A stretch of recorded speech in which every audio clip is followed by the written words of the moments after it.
Hello, everyone. This is Rebecca Green for the Whinypaluza podcast, and I am so excited to have Shirin Etessam with me here today. Shirin, how did I do? You did really Oh well. my God, Shirin and I have been practicing. She is an entrepreneur, a seasoned media executive, and transformational speaker. She has produced films, original television series, and specials, created several companies, and led campaigns for some of the world's most recognized companies.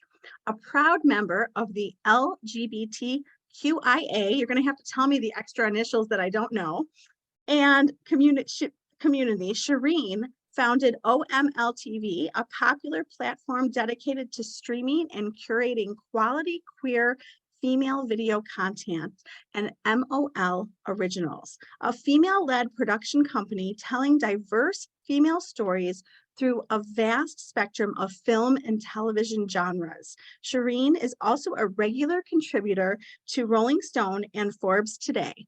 Shirin guides seekers in her 6-week program, Free to Be, to disconnect their human being from their human doing, to find true and lasting fulfillment. She lives in, is it Marin County? Marin. Marin County, California, with her wife and 2 children. Well, thank you so much for doing this with me today. Your resume here is very impressive. Thank you for having me on your show. Okay, so educate me. I should have asked you this before we started, okay? So I know LGBTQ. Can you tell me IA? Intersect and not androgynous. Oh my, asexual. Okay, so my children would know this. Yes. My Yes, children right. are more well You know, educated than I. it actually kind of, if I may step on my soapbox for Yes, please. 1 second, it Yes. actually, though I stand shoulder to shoulder with all the other letters, it really actually bugs me that they've clumped us together. It's like there's straight and then there's everybody else, and then it expands instead of it being a spectrum from, which is what it is, from the Yeah. straight to the gay, and everybody else falls in between, Yeah. and Yeah. all of that. So I feel like it's great that we have a community that's ever expanding, but it's also othering, and that Mm. bothers me. But I'm off my No, that's educate us. I love hearing about this. I love the work that you're doing. I'm so excited to talk about your book. Let's start with your book because okay. it sounds fabulous. Okay, so tell us about your story and what led you to write Free to Be. Well, thank you for asking. So and I mentioned this in the book, I've always considered myself a half-ass spiritualist, sort of spiritual window shopping. In that, I would basically visit spirituality when convenient, when like a Yeah. retreat would pop up or a yoga class or, I don't know, wearing spiritual jewelry, whatever it is. I wasn't really spiritualing.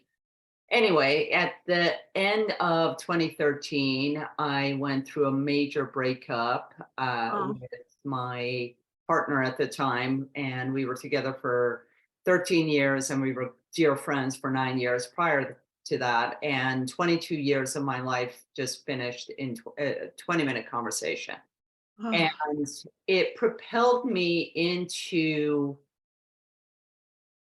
this abyss of nothingness. And it's really strange because at the time I had everything that everybody would equate to success, right? I had the lofty title, I had the beautiful partner, we had 2 kids, we had the houses, we had the cars, the great community and all of that.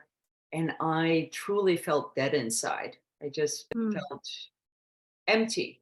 And so I realized fairly quickly that it wasn't just my heart that was broken, everything felt broken. And I'm mm. like, this cannot be my final chapter. It can't end like this. No, I'm no. far too young and still need to experience a lot more.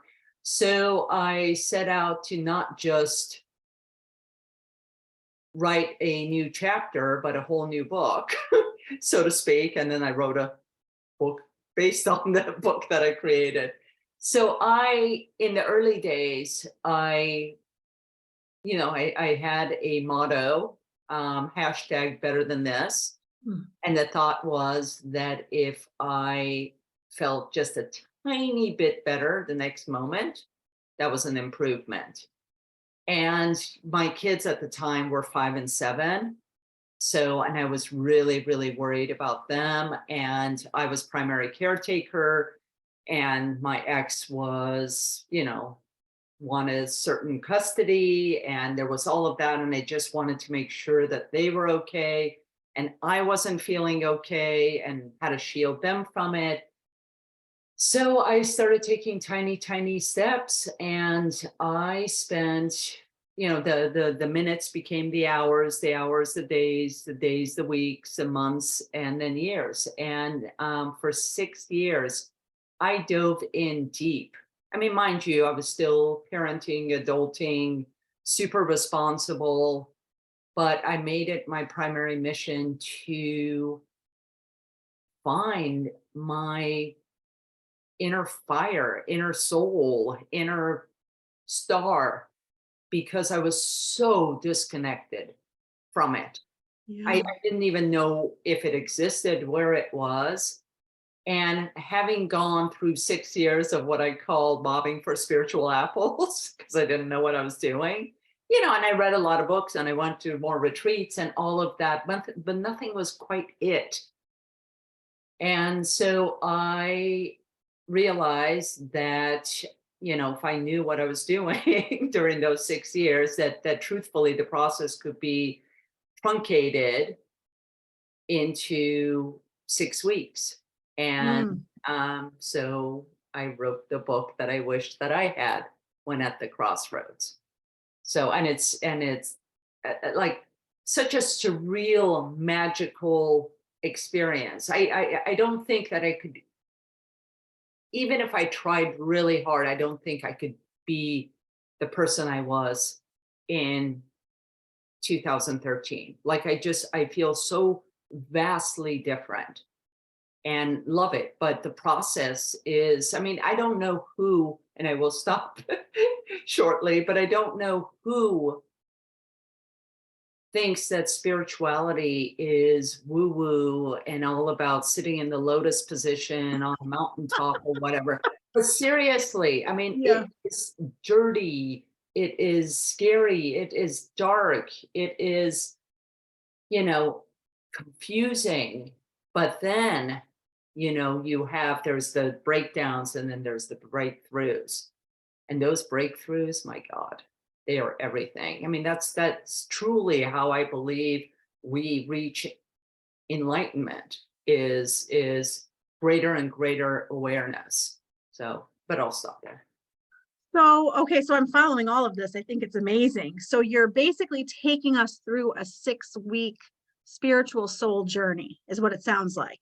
And it's super practical. If you want, I could just run through it really, really Oh, quick. I would love that. Yes. So the first part of it, and I deliberately made it, I mean, there's all these theories about making and breaking habits and that it takes 21 days. There's some studies now that kind of rebuke it, but I set it up that way because I think it's probably, pretty, pretty on point. Maybe Mm-hmm. it's not 21 days, maybe it's 30 days or whatever. And I didn't make it specifically to make or break a habit, but that's baked in. So the first 3 weeks, the first part of the book, so each chapter is 1 week, and Okay. there's 6 weeks of it, not including the intro or acknowledgments.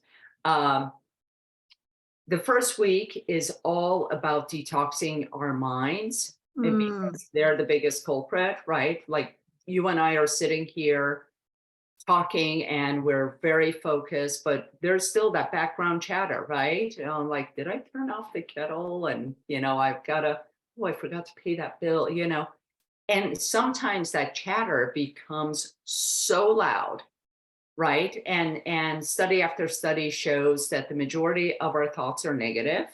thanks to the amygdala. I call it Amy G. Gala. And I could talk about her. She and I love that. we've had a love-hate relationship, still do.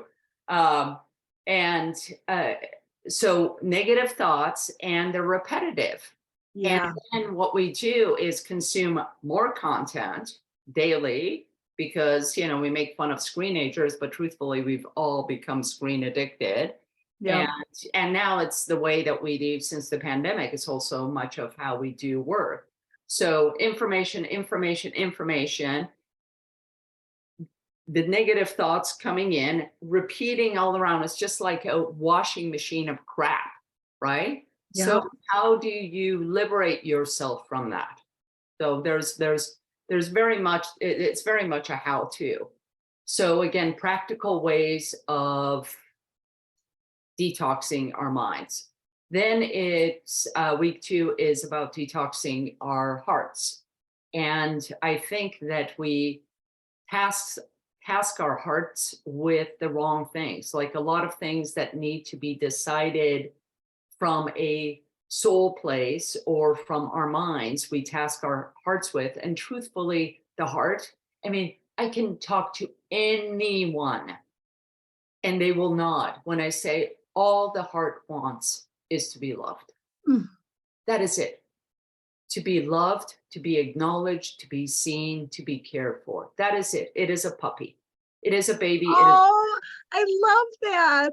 That is the truth. So just Yeah. like stop giving it stuff that it's not supposed to do. So a lot of it is about shifting your relationship with your heart, but mostly about taking care of it and how you can take care of it and the boundaries that you need to create and who you let in and who you Oh, don't I love this. and all of that. So it isn't just, about emotions, though there's also a big section on emotions and Mm. how each emotion is important. So you can't, be a happiness junkie and foo-foo sadness. Like, I don't know if you ever saw Inside Out, Yeah.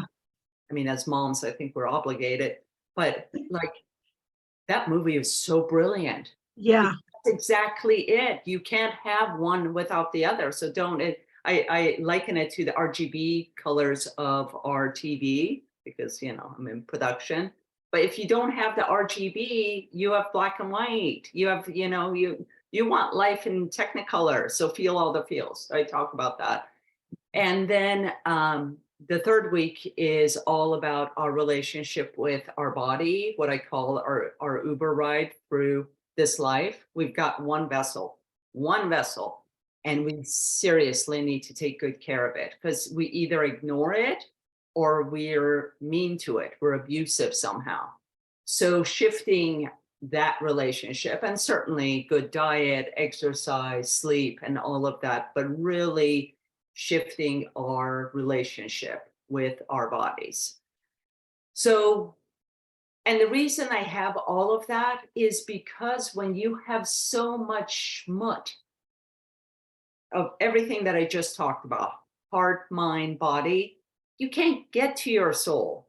People talk about, following your bliss. It's like, where is it? You would think that, you know what I mean?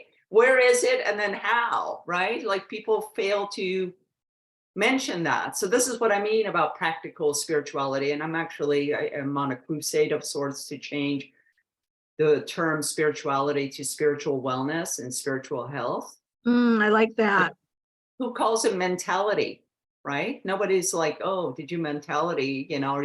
Are you mentality? It would be like, are you practicing mental health, right? Right. So what is spirituality? Anyway, so off my soapbox again. So once you've cleared your slate, so to speak, then hopefully you're able to be, I actually feel like it kind of becomes a byproduct of the cleansing, of the detoxing, because then you're left with truly your authentic pure self. That's just like, oh my God, I see the light of day. And then once you get connected with your soul, or at least get a small hint that it may be there, Then we start part 2, chapter 4, week 4, which is all about play. I'm a huge, Oh, huge, huge advocate of adult play, and I could talk about that later if you'd like. yes. So it's the number one way of letting your soul free, I am convinced, having done it for quite a few years now, is playing. And there's so many fun ways to play. And I play with my friends all the time. I play with my wife all the time. And I know it sounds kinky, it's not. It actually is not. And that's where the adult brain goes. Like as soon as you think play, it's like, oh, Vegas. Oh, it's like, no, no, no, it's not any of that. Um, and then week 5 is all about is about finding your true north. And I think that a lot of people get our soul and spirit mixed up. I consider spirit the same as our higher consciousness, the all there is, universal energy, God, Jesus, Allah, whatever people associate with that is outside of them that they find guidance and solace in. But our soul is unique to us. So my soul is completely unique from yours. That is like our soul imprint in the universe. And that's what makes us the unique stars that we are. And it's the dance of the soul and the spirit where the magic happens. So that's week 5. And then week 6, I call it manifesto like you mean it. It's actually manifest like you mean it. But then there's the O, because in doing so, you really are writing your manifesto. You're rewriting your story. And I'm very practical about that. I talk a lot about Ikigai, which is a Japanese Venn diagram of a way to find your raison d'etre, your reason for living. So Oh, wow. again, practical, practical, practical. So it isn't this, go sit on a mountaintop and wish for the best. I mean, it sounds like so much work. I mean, in a good way, it sounds like really deep work. It's deep work. It's deep work and it's daily work. The Buddhists, and I don't ascribe to any specific religion, and Buddhism technically isn't a religion, it's a philosophy because the God is within. But the reason I mention it is because the Buddhists call anyone who's practicing Buddhism practitioners. Hmm. And it's because you're in the practice of it. Yeah. And that practice needs to be on a day-to-day basis. So it has to be integrated into your life. So you have to spiritual while you're driving and while you're doing the dishes and vacuuming and so forth. You can't visit it. You're either on the path or you're off the path. There is no, and I learned that way, it is actually a switch. I mean, it gets brighter and brighter and wider and wider, but it is a switch. You switch it off and on, you might as well just have it off until you're ready. It seems to be a theme that everything that we want to get to, we have to practice every day, whatever it is. Absolutely. Absolutely. Yeah, That, becoming. You become. yes, yes. Well, and you have this term that I'm so curious about. It's spiritual bypassing. Can Yeah. you tell me what that is? Yeah. I mean, spiritual window shopping is one of them. If you are, if you, Mm. there is no one who knows anything about working out who would disagree with the fact that you have to go to the gym on a regular basis in order to get the results you want. If you are seeing a therapist, it isn't like, okay, maybe I'll see you in 6 months. You know what I mean? You are Yeah. in there diving in deep. And I actually believe that you can't have true mental health without spiritual health, but I can talk about that later. So that's one form of spiritual bypassing. Another is gaslighting, Mm. gaslighting yourself or someone else. And the way that happens in the spiritual world is, good vibes only. And look at the silver lining. I mean, they talk about toxic positivity a lot. That would be spiritual bypassing. because this world is hard. It's difficult. It just is. It's challenging, all of that. So if you're like, oh yeah, I'm spiritualing now and everything is fine, big bullshit. I mean, seriously. So that's another form of it. Following a guru with, blindly and believing, like I've hunted and pecked all throughout, and I absolutely believe that there are people on this planet with higher levels of awareness and consciousness, and we can learn a lot from them, for sure. Do Yeah, they I know agree. everything? And should you follow them blindly? No. I mean, if anyone did that with me, I would literally pack their bags and send them. And I'm like, you are clearly not ready, you Yeah. know? So that's bypassing to you. And I list a bunch more, but those are some examples. Okay, we'll go back to play. We have to talk about play. Yeah. Tell us examples of play and how you play. Yes. Okay. So just a quick basis for the need for play, and it's actually the need for us to reclaim our souls as well. In that somewhere between the age of 0 and 5, 0 to 7, we disassociate, and this is again study after study on what disassociation is, and whether it's because we feel unworthy or don't feel safe or don't feel seen, whatever it is, we disassociate from our inner star. Mm, You see babies, toddlers, they're like giddy, full of life and all of that. And the more responsible we become, the more the world starts setting in, the more we start living outside in instead of inside out, right? Because we're like, oh, we got to follow the rules, we got to get the grades, we've got to, all of those things, right? Which yes. which makes us more responsible and functional and all of that. But we stop connecting with our souls. And then somewhere a little bit later, usually it's 10, 12, we slowly stop playing as well, and as we start adulting, right? And so many studies have shown the importance of play, not only in the childhood years but in animals, and in like the difference between animals kept in a shelter, separated in cages, versus deliberate times where they can play with one another, and how they thrive from that. And then us adults, we stop playing. And truly, like, you think about what we consider playing, and so often it's like, going and meeting friends at a bar, right? And then I- you're consuming alcohol, which again, I'm not foo-fooing, I like my glass of wine. But if that is your outlet, and then what do you end up talking about mostly? It's usually either your relationships, your children, or work, which, I mean, none of those, they're all wonderful, but that's not playing, you Mm-mm. know?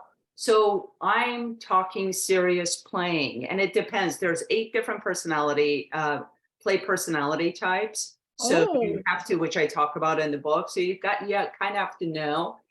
And most of us are a combination of someone, but some of them don't ring true at all. Like there's the director, which loves organizing and coordinating. And if I'm playing, that's the last thing I want to do.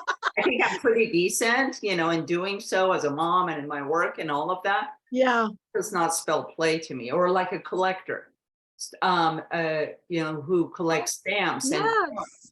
I don't like stuff.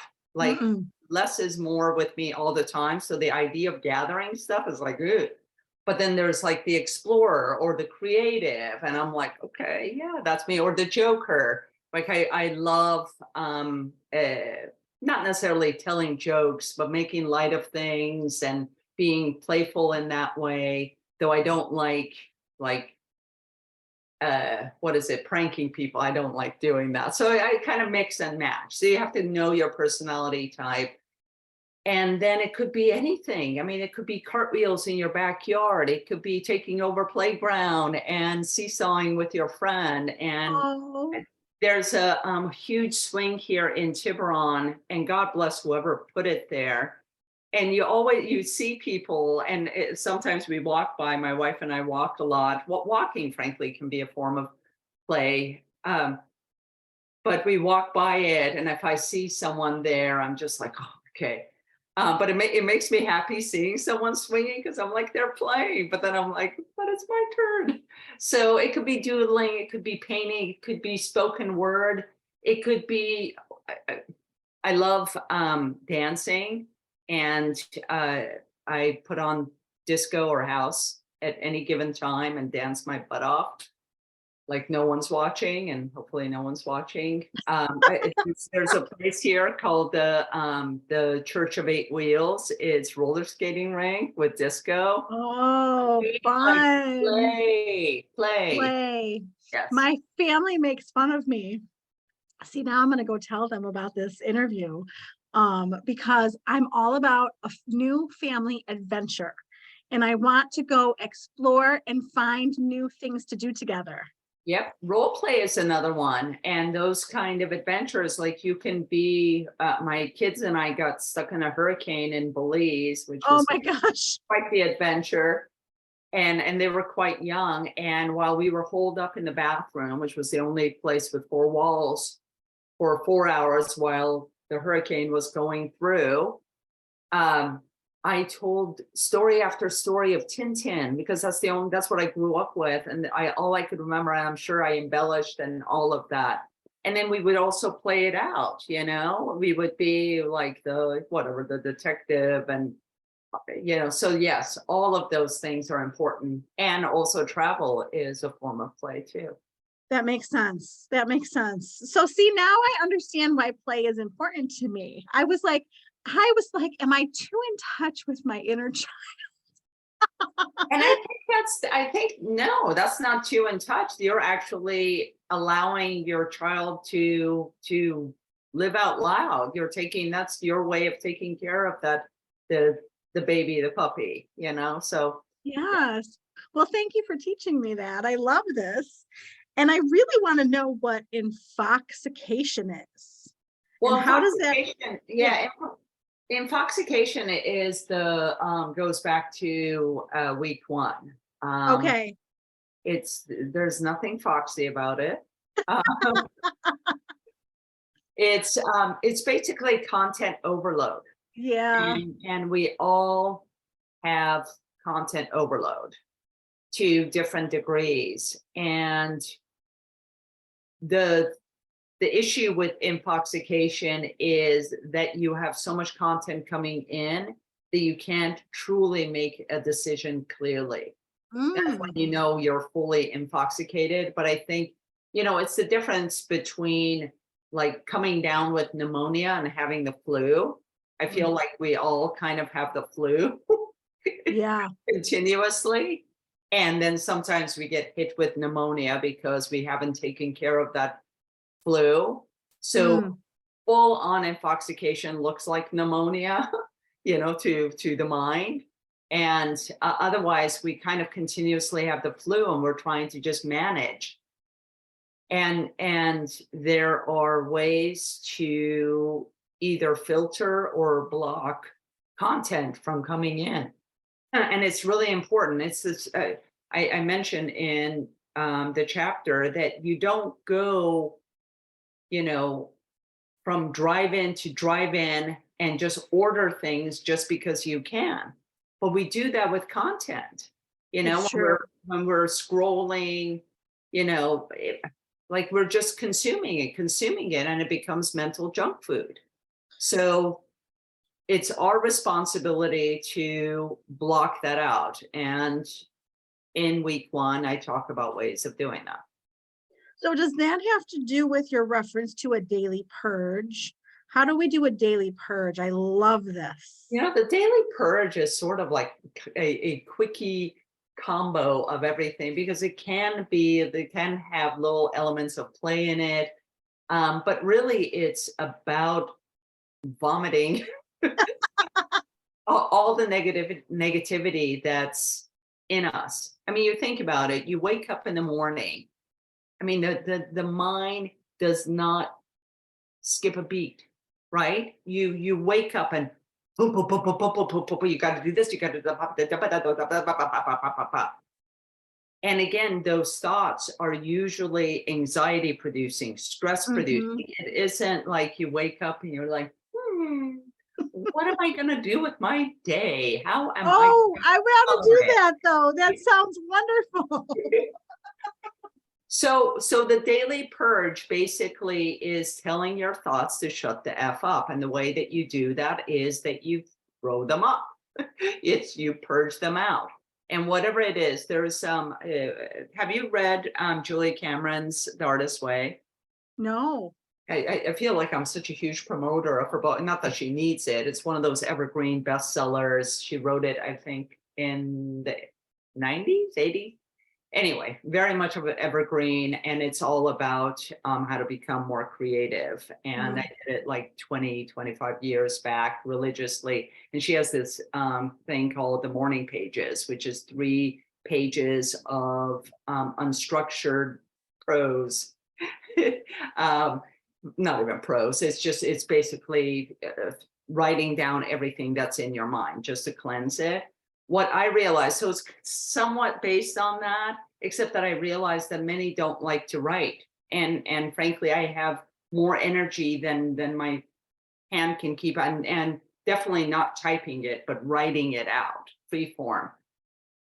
So it's really 6 minutes of, and it can go as long as 30 minutes. I would say 6 to 10 minutes is good, just because you want to get on with your day. Yeah. And it is whatever way, whatever means helps you to purge that stuff out. So I literally will stand there and I meditate and all of that, but I'll like shake about and like physically do. I know it must look crazy, but it works for No. me, and I'm just like, you know, uh, I'll say different things like, I hate the fact that my car isn't working like it's supposed to. And, my son said this last night and really pissed me off, and blah, blah, blah, Yeah.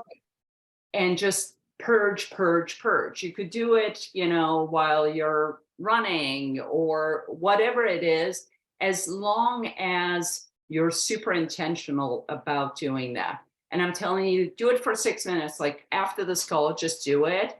You'll be like, and it's interesting because the reason I wrote this book the way that I did was that it was really important for me, and is really important, to have it feel experiential.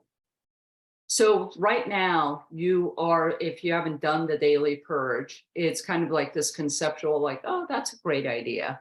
But then you do it and then you're like, oh, and I truly believe that it is in the doing of things where you have your aha moment. Yeah, I Your agree. mind can only go to a certain point. Mhm. So just try it. And I tell people in the book, I'm like, if you don't do any of the exercises in the book, and each week has daily exercises different than the daily purge, but the daily purge should just be done all the time. So I say, even if you're not going to do the exercises, just do the daily purge, because it is such a instant way of clearing your slate and feeling really good. My Yeah. agent swears by it.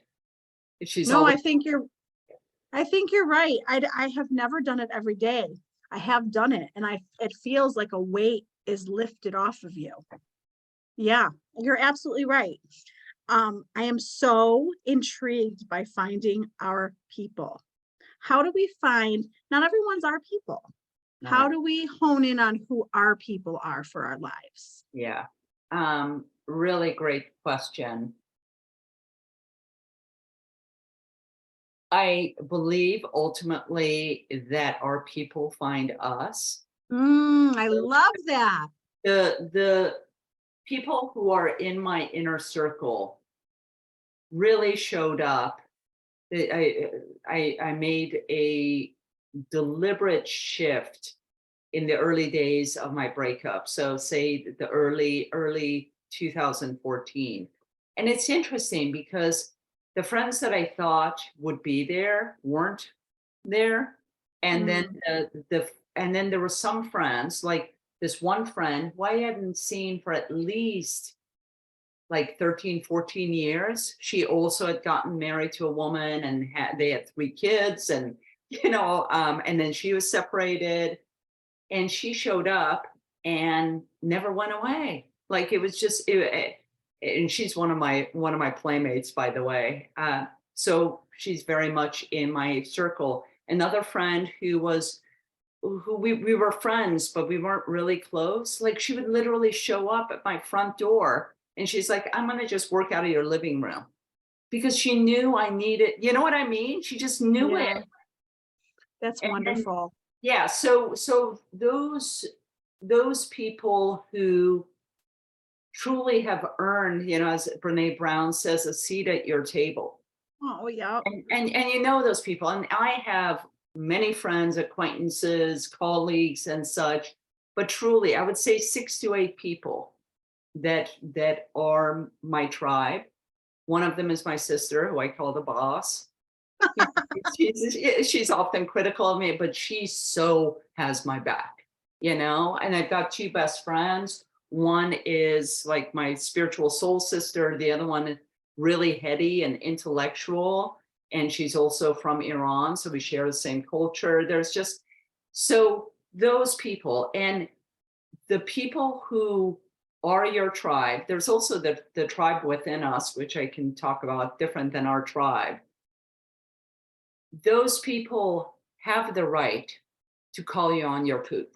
So if you do stuff, and my 2 besties have no issue doing that, be like, buddy, maybe that wasn't the best idea.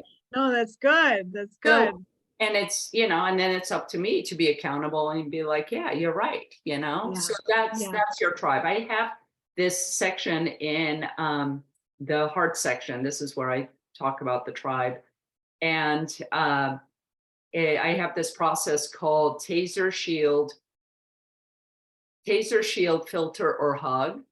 Hmm. Tasers for people that need to just be tasered out of your life, not literally, but like toxic people that should just not even be in the periphery. If they Yeah. don't need to be in your life, don't have them be in your life. Shield is like a co-parent who, your ex who you have to co-parent with, and setting boundaries and such with them, strong, strong boundaries.